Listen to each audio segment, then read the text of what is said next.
Hey guys, welcome back to the program. Welcome back to the D Time Love Show. Today you join me outside in the garden and I want to do something a little bit different, off the cuff.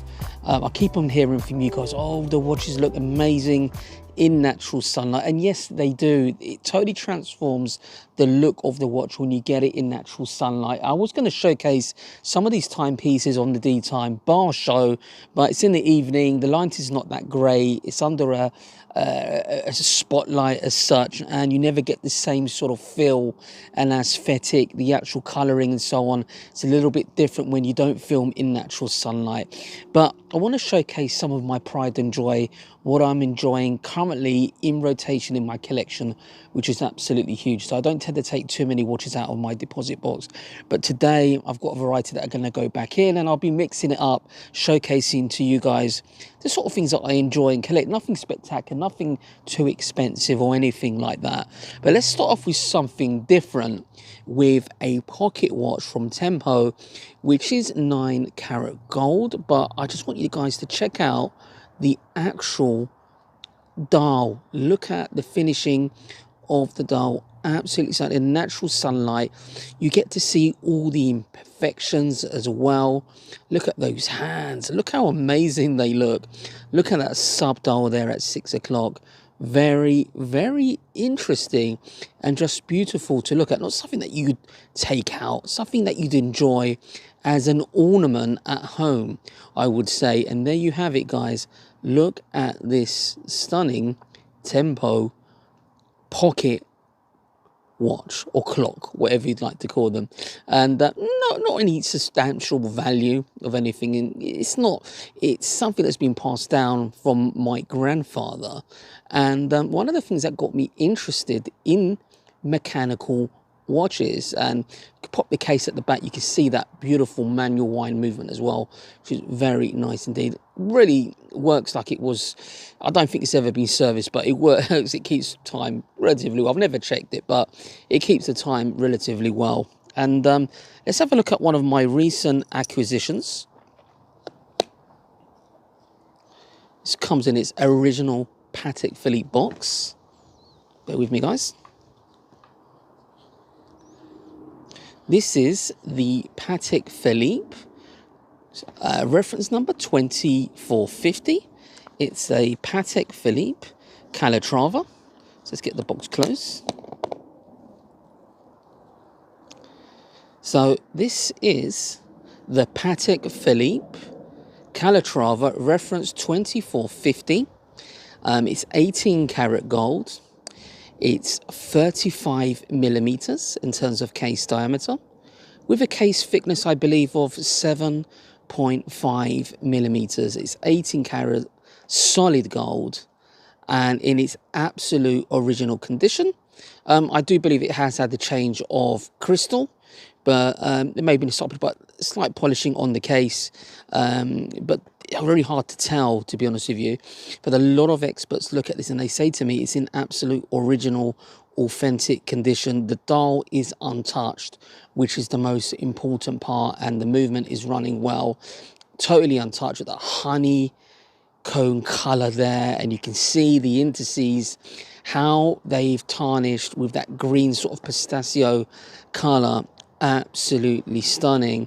And this is very, very special watch to me because I wanted a museum time capsule, you could say. And I'm not necessarily the biggest watch enthusiast, but recently I've really been sort of I don't know, I've been really into dress watches. I don't know what it is. I've been looking at them, maybe because of the A to Z Vintage Watch Club collectors. They've been showing me their timepieces, and it's quite infectious when you talk to people that love their timepieces, and they're big advocates of the Patek Philippe Calatrava. Fantastic piece. It's circa, I believe, 1954. I've got the Patek Philippe extract from the archives as well. It's got its original box and papers. Stunning piece, I have to say. A time capsule museum piece, and look at it in all its natural glory, in natural sunlight. You can really see the indices, how they've tarnished, and that honeycomb. Beautiful. What a stunning piece, I have to say, guys. Very nice indeed. Let's just put that away and see what else I want to show you guys. And since we're talking about older pieces, let's have a look at a modern classic, you could say, and a birth year timepiece for you guys. Let's have a look what we've got here. These are the cases that I use, Mirage, a lot of them, that I store in my deposit box at the bank. Let's have a look what we've got here. So we've got my birth year watch, and we've got the Bloodhound, the Air King. Let's just get my birth year watch so you guys can check this out. Now, this is a Rolex Datejust 16014. And with a white gold fluted bezel. And look at this, guys. Look at that dial. I've got the original box and papers. This watch gets a lot of wear. Very robust for a vintage piece. It's circa 1982. Very nice timepiece, I have to say. Jubilee bracelet's not too bad. It's had a bit of polishing. You know, I've used this watch quite a bit. Once upon a time was a watch that I would wear all the time. Not so much nowadays, but 36mm with the white gold fluted bezel. A piece that you can't go wrong. But look at it in natural sunlight. Look at that. It's like a rhodium. I call it the ghost dial. Look at that dial, guys. Grey. A beautiful watch for the year, I have to say. Beautiful. Fantastic. Let's pop that one away for you guys. And let's have a look what else we have. Dear. Don't know if this was a good idea, guys, doing this in the garden. Anyway, let's have a look what we've got here. Let's have a look. So, we've got the bezel protectors. Let's take that off. We have a Rolex Air King, the original Bloodhound. Let's get this going. And what I love about this watch, it wasn't necessarily something that I was attracted to at first, but it's the only Rolex that pretty much looks like this, with the green and yellow. So you've got the green Rolex logo and the yellow crown, making it very unique, and it's different, and a very cool watch. You could call this a modern classic now, I would say, and a bit of a sleeper, I believe. This one could have potential investment appeal, you know, in the next 10 years, I would say, because it's very unique. It's the first Bloodhound with that original Air King dial. Not everybody's taste, but to be honest, if you look at that green secondhand, it's a watch that grows on you, I would say, this Air King. A delightful watch, and I actually prefer this version over the actual new version, mainly because this is the original. The dial is actually similar to that Bloodhound supersonic vehicle, the dial that they had in the vehicle. That this is what it looked like. They never added, I think, the 05 at 5 past there. So this is the original one, you could say. So very, very cool indeed. Let's have a look what else we've got. Let's put the bezel protector back on. Yeah, so it's something a bit different for you guys, I would say. Yeah, I mean, I've got a few things lined up, but I want to add maybe one more vintage piece. I'm really thinking day date. It's been a while since I've had a day date. Something vintage to go alongside a solid gold piece would be absolutely ideal. I am looking at gold pieces at the moment, and I'm going vintage because you do save a lot of money, but you can get some really cool, unique pieces. I may go modern as well. I say that with all these new releases at Watches and Wonders, it's just got me lusting over watches again. And let's see what I'm going to come up with, guys. So let's have a look. So let's have a look at some modern pieces now. So what is on rotation at the moment, so you guys can see the typical type of watches that I'm into. Let's have a look what we've got here. Bear with me, guys. Not sure how the audio is going to sound. This is off the cuff video, not planned, not my usual edits or anything like that, you would say. But let's have a look what we've got in here, guys, for you to check out. Right, so first of all, let's check out this whopper here. We have the Tudor GMT SNG, the light root beer, or the light Guinness, you could say, and an absolute glorious piece from Tudor. I love this crown. I love the satin gold finish, gives it that vintage character look that I love from Tudor. Bit of a chunky monkey in comparison to these vintage pieces that I'm looking at the moment, but sometimes you fancy something a bit more chunky on your wrist that stands out. So depends on the mood I'm in and what I'm typically looking for. But a beautiful piece, and in natural sunlight you really get to see how that gold looks in natural sunlight in comparison to the studio lighting. That makes it look a lot more different, I have to say. But look at that, what a beautiful piece. The colors on this is amazing. Big fan of this piece. Beautiful, and a bit of a summer vibe to it as well as the winter vibe. You can get away with both seasons with this timepiece because of the gold. A very nice piece as well. As get it up and running for you guys. Beautifully done. Now, those of you that know me really well will know I'm a big Tudor Chrono Blue, aka Monte Carlo fan, and I thought it was about time that I got this watch out of the deposit box and get it into my rotation. I just love the color palette of this watch, the orange, the blue, the cream. This has got to be one of the ultimate sports leisure watches, the weekend watch for me, I would say. And I love the finishing on the pushers and the crown.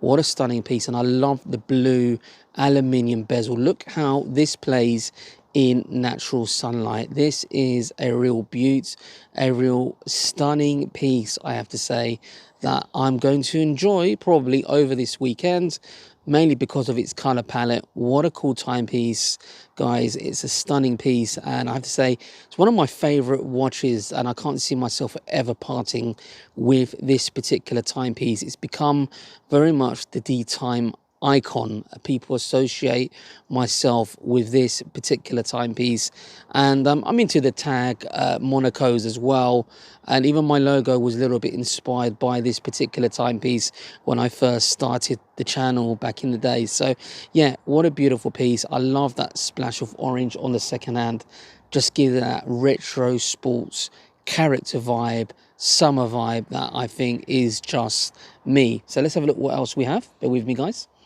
And I had to throw in an Amiga, and this is my Amiga Seamaster Professional 300, 42mm, the ceramic. And I got this watch out of the deposit box mainly because I've got loads of business meetings coming up, and I want something that I'm going to feel comfortable wearing, something that's not going to show off too much or put people off, you know, because with the Rolex, it's a bit of a mixed bag, I have to say, Rolex. But with Amiga, people just compliment and say, that's a nice looking watch. So that's what I was going for in regards to this timepiece. And I do love that black ceramic dial, the wave dial. The black for me is arguably the most versatile piece you can have in the collection. And there aren't many, I would say, black dial watches with this type of dial, and in different shades. It looks grey, black, slate grey. Very cool. I'm not that convinced with the blue dial. It's nice, more of a summer watch, but I've got the Tudor Chrono blue, and I've got a special edition anniversary piece of the Seamaster. I'll showcase that to you guys soon as well on the channel. But beautiful piece, a great everyday wear that I can wear to work. I love the Seamaster Professional. So let's have a look at some more independent brands now. Some interesting pieces, I have to say, for sure, and watches that I've reviewed on the channel recently as well. So let's have a look what we've got for you guys. Bear with me. Let's have a look what we've got here. So it's a new case that I have as well, a Mosley watch case. And this is definitely gives me the summer vibe in that bright orange finish. Very nice case indeed. Let's just pop this open and have a look what we have. So the first piece I want to show you guys is the Venezianico Arsenal with the Costa de Geneve dial. What is there not to like about this piece? Look at the dial, guys. Look how this plays in the light, and with all the fuss in regards to the Rolex Land Dweller, I think this is even more stunning than a Land Dweller for sure. Just look at that dial. Look at the case finishing, the bezel, beautifully done. Look at that bracelet, stunning from Venezianico. And this is really a cool watch that I'm going to enjoy wearing over the next few weeks. Stunning, stunning piece. Look at that dial, guys. Just look at it in natural sunlight. This is what I mean. Watches in natural sunlight are totally different when I have them into the studio. Yeah, they do look good, but this is what it's going to look like when you're outside. Absolutely stunning. Look at that blue. It reminds me of the Omega Seamaster electric blue type finishing. Beautiful. Okay, let's see what else we have. It's another Venezianico that I recently reviewed. Another Arsenal. And let's get this going. And this is the one with the meteorite dial. Now look at that. Look at that in natural sunlight, guys. Look how stunning that looks. Look at that. Look at the sheen, the way it even got a bit of glitter in the meteorite there, if you can see. Beautiful. Stunning. You can hear the birds singing in the background. The beauty. This is a stunning piece.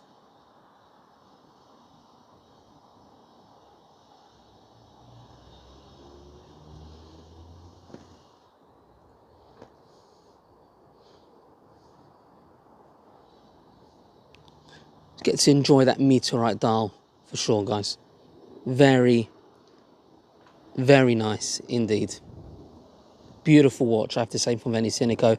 Doing really well. And also, I heard that Alberto has joined the panel for the GBHG as an expert, which is great news. Venezianico really going places. I think they're doing like over 30 million euros in sales at the moment. They're absolutely smashing it. It's becoming the Italians' choice of watch brand in Italy at the moment. So they're doing very well, going from strength to strength. Wow, they've come a long way, Venezianico. I have to say, kudos to them, because they've been on a learning curve and they've really listened, and any criticisms they've had, they've taken them on board and improved things dramatically. They've got a full team there now. They've got quality control people checking the watches, watchmakers, designers. Arguably won't even be called a micro brand anymore, I would say. They've come on really strong. So guys, I hope you enjoyed today's video. Something a bit different. I hope you enjoyed it. Take care. Leave your comments below. Let me know your preferences. Let me know what you think I should be adding to the collection. And I'll see you in the next video.